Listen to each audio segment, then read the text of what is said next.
Alright, welcome back! Ayan na ang mga itsura nila. Pagka hindi sila nagpo-perform. Ayun na nga, baka nanibago kayo. Uy, ba't kami hindi nyo pinagpalit?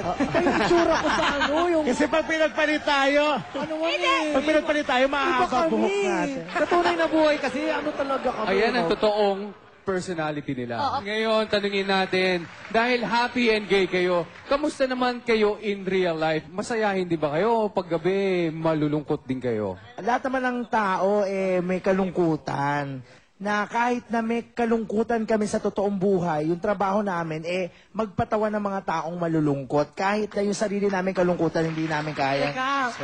So, paano nyo hinahandle nga pag gano'n, pag may problema na kayo? Ako pag may mga kunyari, mga sitwasyon na may problema sa pamilya or sa love life minsan, ang talagang mas na-challenge ako minsan pag halimbawa, ganun yung nararamdaman ko. Pag sa comedy bar is talagang ginagawa ko is talagang Opposite. binibigay ko yung the best. Doon ko binubuhos yung galit ko. Pero pagdating sa mag-isa na sa kwarto, doon na iiyak na yan.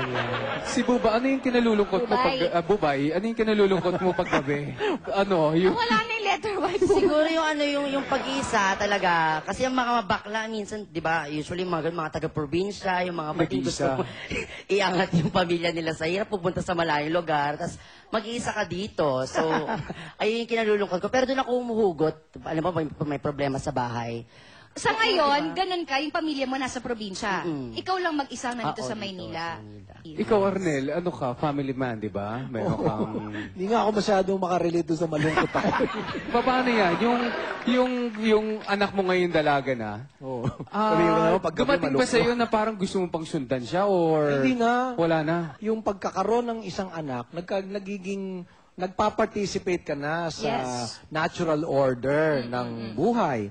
So, ano yun, ang focus mo doon, mahal ko tong anak ko, nag-aalala ko rito sa anak ko. Kaya, yung mga lungkot-lungkutan, Wala ka na nun. Wala na.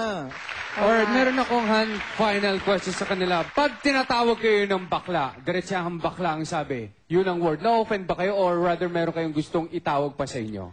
Ako na-offend kasi alam mo naman bakla, tinawag mo pang bakla. Parang gano'n. Parang Tawagin mo, Dapat Becky. Becky. Ano dapat? Becky. Ay, alam mo yun yung sa YouTube, si Becky nga. Oo, dapat i-guess natin yon. O, eto na. Para bang may pressure ba sa mga Becky na pag sinabing Becky, kailangan may talent? Kasi yung iba, maraming iniisip na pagka ganito yata ang trabaho ko, baka dautin ako. Ang mga bading hindi, magkano kikitain ko dyan? Titira na kagad yun. I May agree. bakla sa lahat ng klase trabaho. Lahat. Pero wala kang makikitang baklang naglalakad sa kali at nang hihingi ng limos. Kasi alam mo, ito lang ang kasabihan, ha? Wala nang mas papangit pa sa isang baklang matanda na walang pera. Tama. Oo, biro mo, matanda ka na nga. Ba? Pero nagpapasalamat ako talaga sa inyo dahil kayong mga Becky ay talaga nagbibigay saya at aliw sa aming lahat. So, thank you so much for guesting in our show. At dahil happy kayo, meron silang mga escort na kanina pa nilang tinititigan. Ayan sila. Si Kevin. Unahin muna natin yung kay Arnel. Wow naman! Okay. Patrick, ito ay para kay Ang ganda ko Bubay. naman Wait dyan. lang, pakita natin sa camera. Ibang klase ka dyan, Bubay, Ayan o. Oh. Uy, kiss mo siya. Yes, alika. Sige. Walang... Kumpare lang. Ito naman. Oh. Yan, Ano? yan. Yeah. Ano? Ano, walang mali siya. Ito ay para kay Osam. Ano ba kinikilig ako? Ano mo na? Pare, hello. Ang Si gwapo Osam, ni Tim. si Osam Sandali, tuwang-tuwa.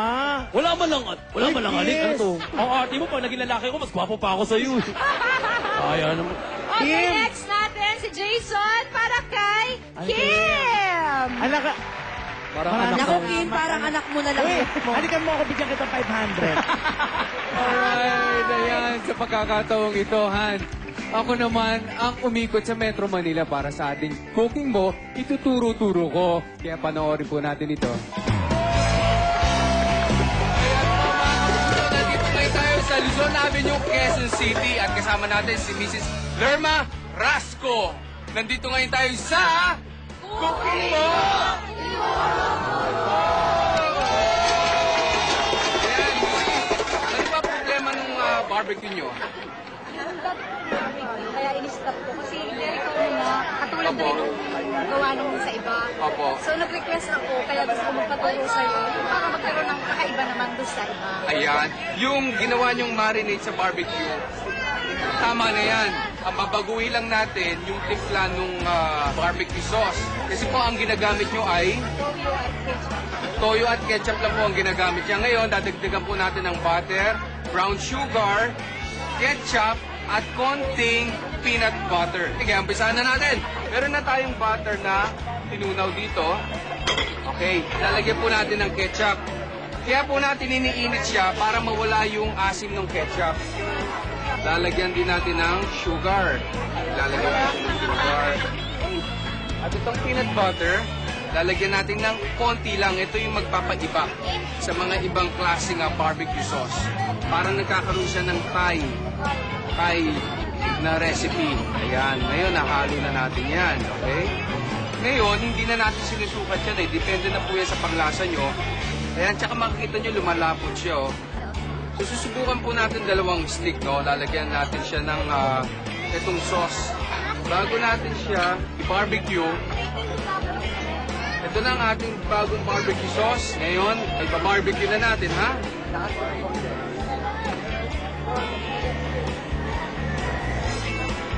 Ayan po mga kaibigan, nakakuha kami ng titikim ng ating bagong barbecue. Pero ito, suki ata ni Mrs., hindi ba?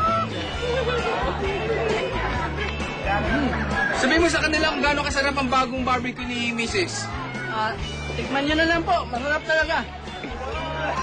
Ayan po, Mrs. Lerma, ito po, ididikit nyo sa inyong tindahan. Nagpapatunay na ako po, si Zori Legaspi ay pumasyal sa inyo. Nagturo po ng konting pakikinabangan po ninyo. Okay, thank you. Thank you po. Bukod dyan, meron kang electric fan galing sa Minami! Yay! Para po hindi mainit dito sa inyong karinderya. Maraming salamat sa lahat.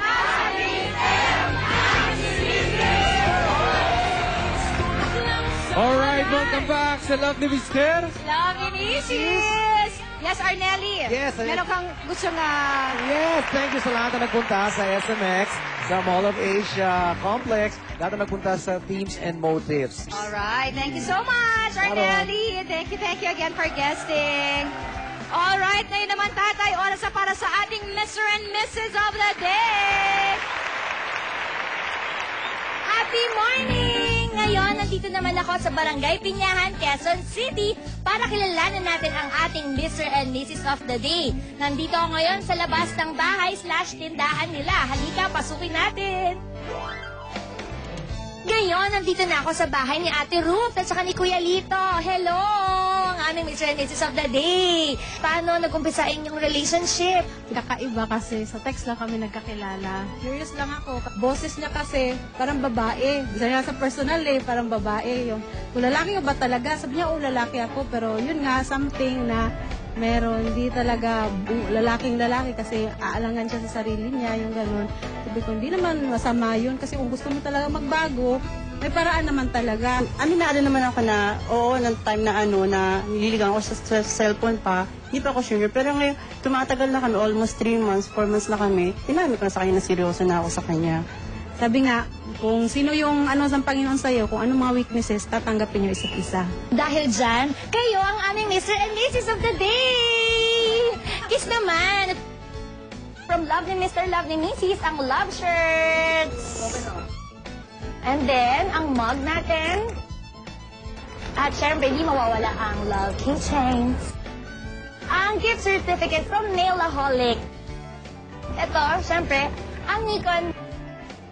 At gift back from Olive Sea. At syempre, para kay Mrs., ang flowers from Island Rose. Mrs., ayan, congratulations! National Family Day ngayong Lunes, September 27. Magkakaroon ng libreng sakay pauwi simula ng mga alas 5 ng hapon hanggang alas 6 ng gabi upang hikayatin ang bawat isa na maghapunan kasama ng kanilang pamilya. Abangan ang mga Family Day buses sa iba't ibang bus stations mula Ayala Avenue, Makati City hanggang Fairview, Quezon City. For more information, visit kainangpamilyahalaga.com. Back to you, Maring Nina at Paring Zoren.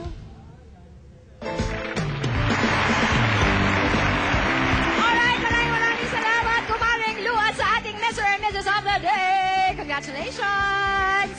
Okay, what I love most about you today, honey,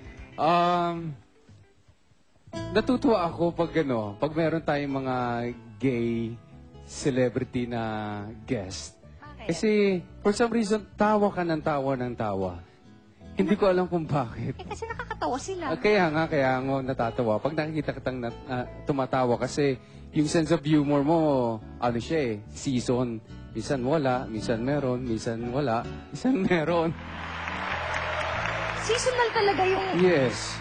Kasi, Okay, alam niyo po, fine. hindi, mga kaibigan, pag nanonood kami ng mga comedy movie, hindi po siya natatawa. Minsan madaling araw, gumaganda daw. Nakasmile lang ako. Pero sa talaga yung... Ganon, talaga ako makatawa. Parang wala nang bukas. Anyway, yun naman ang love ko sa'yo, tatay. Yun naman ang love ko sa kanya. Kasi, opposite po. Kasi yun nga, sobrang ang babaw niya. Makita lang siya ng ganun yung mga stand-up comedians. Sobrang tawa siya na ng tawa. Tsaka yung bungisnis talaga. Pero tatay, kwento mo naman na tumatawa naman ako sa panaginip ko. Oh. Ayun naman, pag nananaginip, akala ko may exorcist sa back. Pag kiningin ko siya, hindi ko alam kung bakit siya tumatawa pag natutulog siya. Nakakatawa nga. Nag-joke nga kasi si Candy na pagka-corny-corny, si Candy tsaka si Jelly na pag-inipan ko, natatawa ko. Hanggang sa totoong buhay, tumatawa na ako, naririnig niya. Tumatawa ako talaga Nakakatawa. Oh, yan. Anyway, yun ang gusto ko sa'yo, tatay. Okay, so thank you sa aking mga sponsors. Alright. CCA Center Culinary Arts, number 287 Katipunan Avenue, Loyola Heights, Quezon City, 426-4840 hanggang 41. Kay Dr. Helen Velasco, Felix Avenue, Karangalan Village, kay Inta Rizal, 645-2559. Metro Music and Arts Hub, 83 Katipunan Road, White Plains, Quezon City, 4401018. Alright, okay na. Thank you so much sa SM Homeworld, sa Tedka Kitchen, Kitchen Studio at sa Neo Flam, Kuwaisen, ACR Furniture, Island Rose.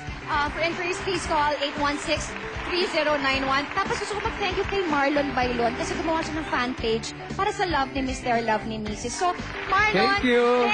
so much dahil talagang nag-abala ka. And again, sa mga students, To the audience, from na buhay na Don buhay. Bosco, Maraming thank you salamat sa inyo. guys! We'll see you again. Happy morning. Siyempre, dito lang sa Love ni Mr. Love ni Mrs.